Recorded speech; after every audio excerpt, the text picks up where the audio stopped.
Ivan Petrovich Pavlov, 1849 to 1936. Pavlov's famous research helped to complete the shift in the study of learning from its earlier emphasis on subjective ideas to objective and quantifiable physiological events, such as glandular secretions and muscular movements. As a result, Pavlov's work provided Watson with a method for studying behavior and for attempting to control and modify it.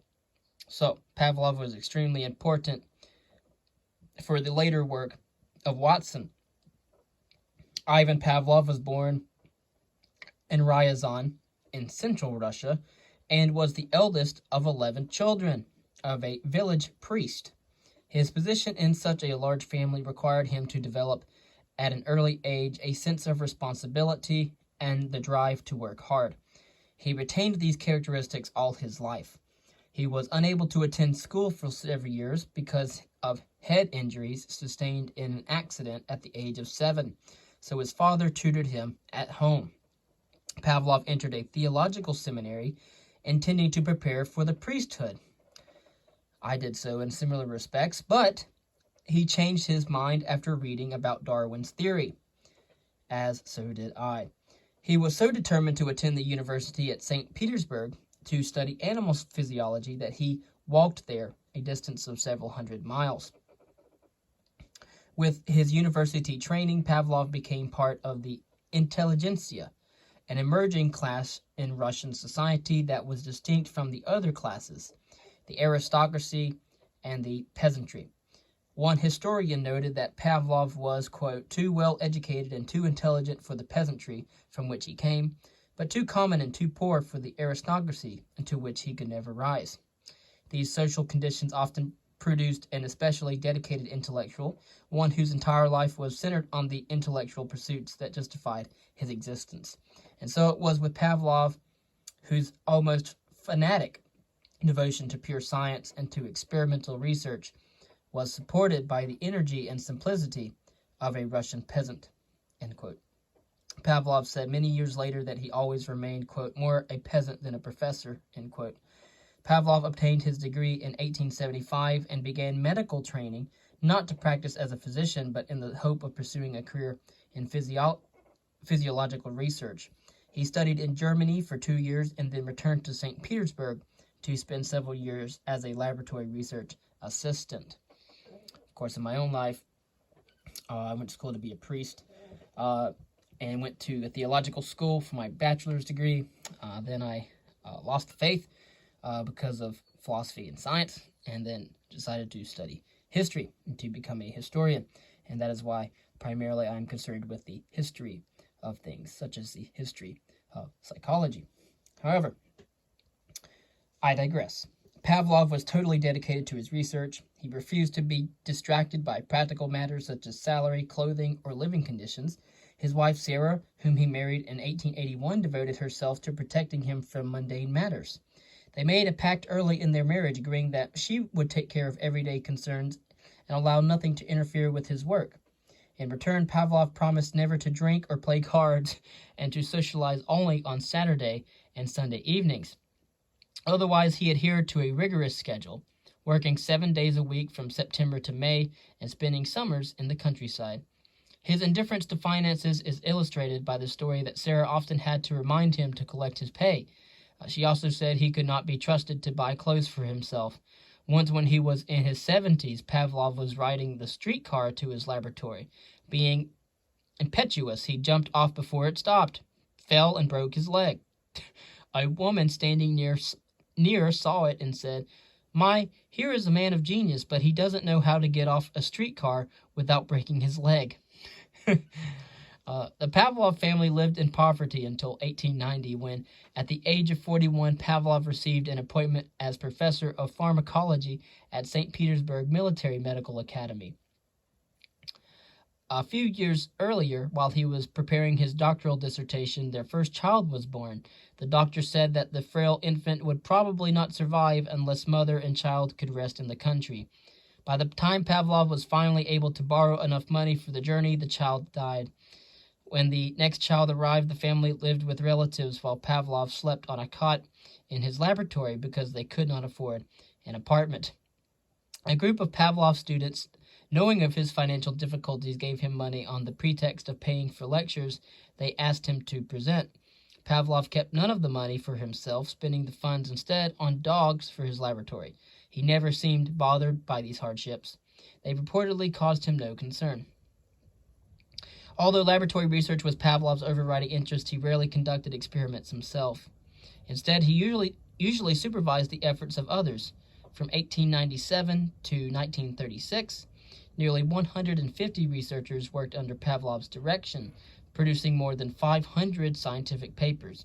One student wrote that the, quote, entire laboratory worked like the mechanism of a watch, end quote.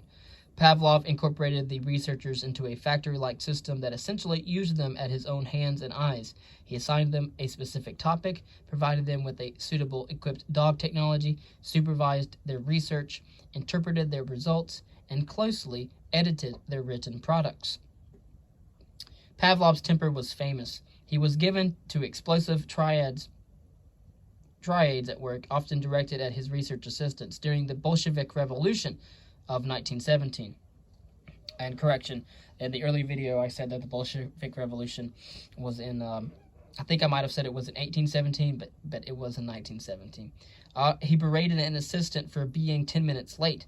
Gunfire in the streets was no excuse, he said, and should not be permitted to interfere with laboratory work.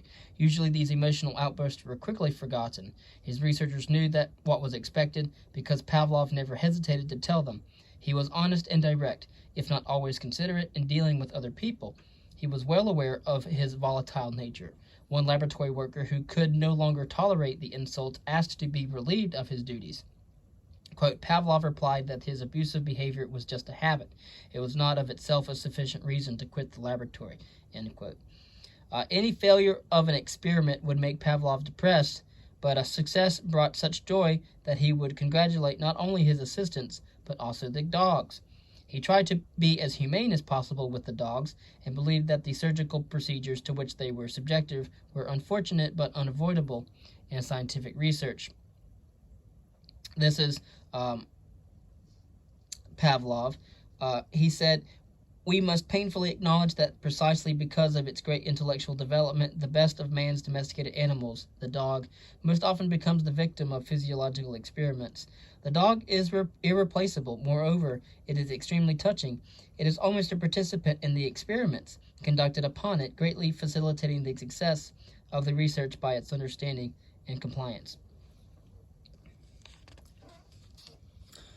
A monument to a dog, an ornate fountain, was erected in 1935 on the grounds of Pavlov's research facility. Quote, at the core is a pedestal with a large canine sitting on it with bas-reliefs of laboratory scenes and quotations from Pavlov. Around the top are busts of 8 canines, water pouring from their mouths as they salute in salivation. End quote. Pavlov never liked cats, calling them, quote, impatient, loud, malicious animals, end quote. Let's see.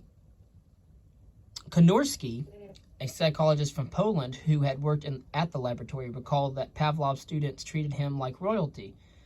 Konorski wrote that there was, quote, clear jealousy among Pavlov's pupils about who was closest to him. People boasted when Pavlov spoke to them at some length. The attitude of Pavlov toward an individual was the main factor determining the hierarchy within the group, end quote. An American student, W.H. Dant, who later translated Pavlov's works into English, wrote that when he first met Pavlov, it was, quote, a day he remembered all his life, end quote.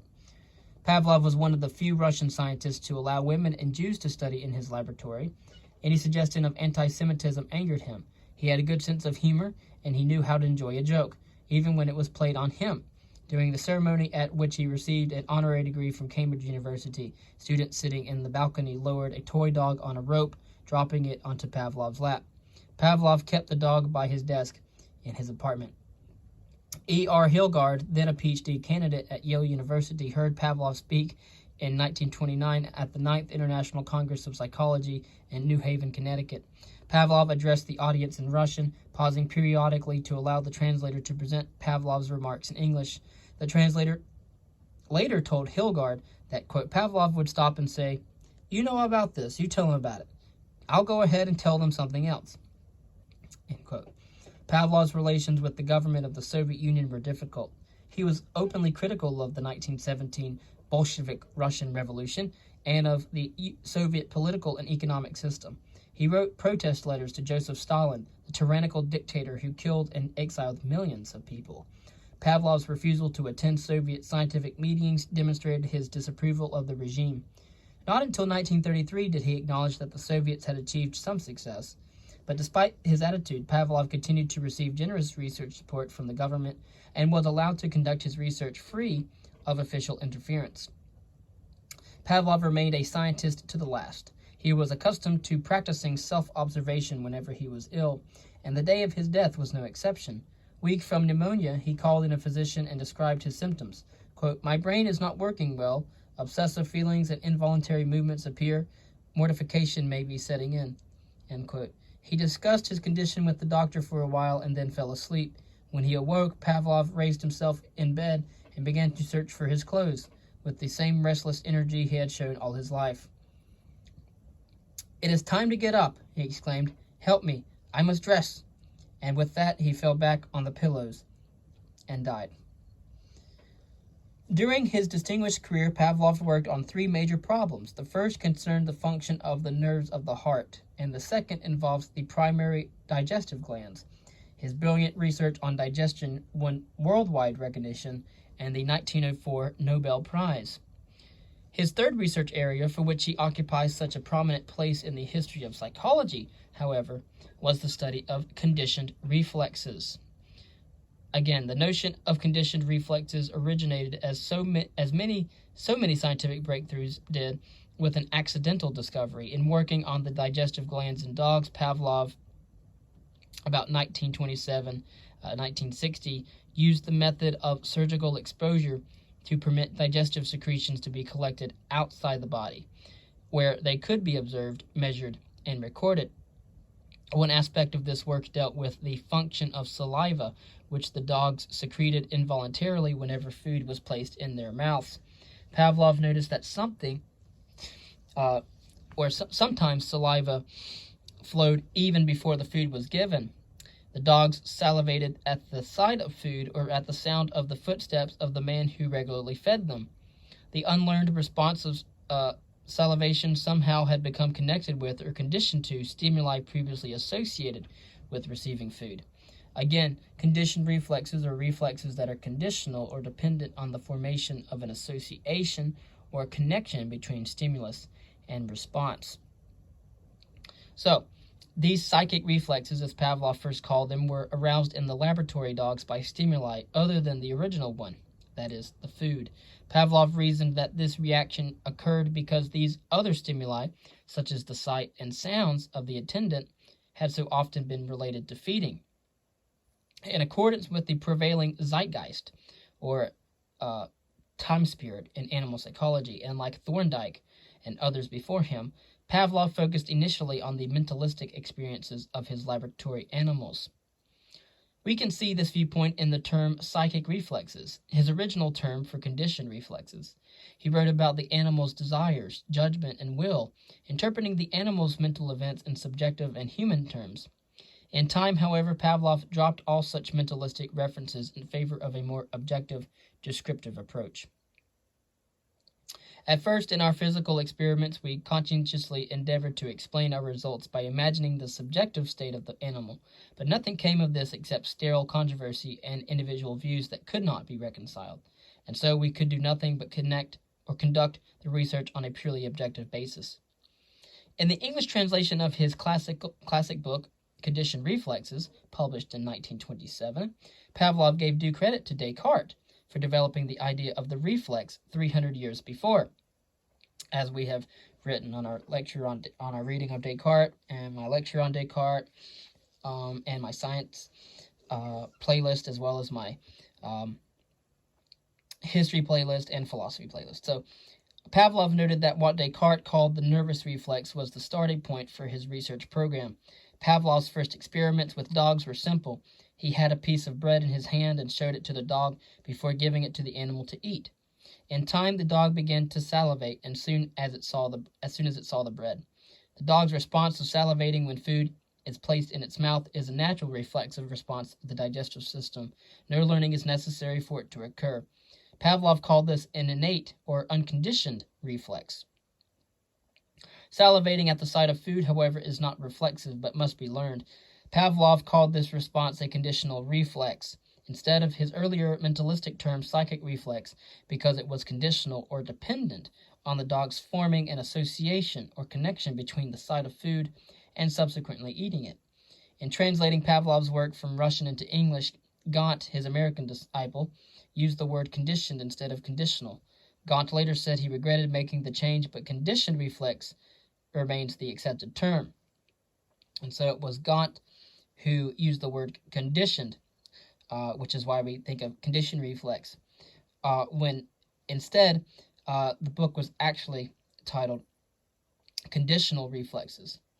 Pavlov and his assistants discovered that many stimuli would produce the conditional salivary response in laboratory animals, as long as the stimulus was capable of attracting the animal's attention without arousing anger or fear. They tested buzzers, lights, whistles, tones, bubbling water, and ticking metronomes with the dogs and achieved similar results. The thoroughness and precision of the research program are evident in the sophisticated equipment devised to collect saliva, which flowed through a rubber tube attached to a surgical opening in the dog's cheek.